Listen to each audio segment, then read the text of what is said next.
আমরা চলে এসেছি প্রেমের বাগানে। এই যে রাশি রাশি প্রেম দেখুন ছড়িয়ে আছে চারিপাশে।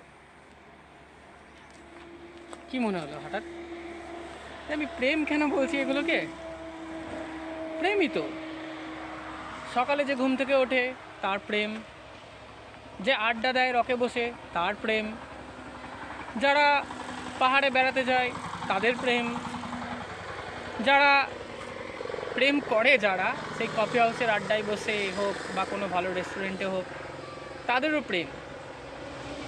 আমাদের সকল প্রেমের উৎস কিন্তু এই পাতাগুলো, অর্থাৎ চা, যেটা ছাড়া বাঙালি বলুন প্রেম বলুন কোনোটাই ঠিক জমে না। স্কুলের স্টাফ রুমে হোক কি অফিসের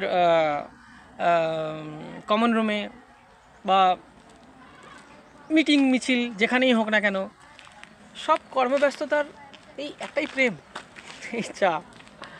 সুতরাং এই যে চা বাগান দেখছেন, এই চায়ের এই হচ্ছে প্রেমের উৎস। তাই এই আবেগকে আমি আর ধরে রাখতে পারলাম না, আজ নেমেই গেলাম প্রেমের উৎসের সন্ধানে।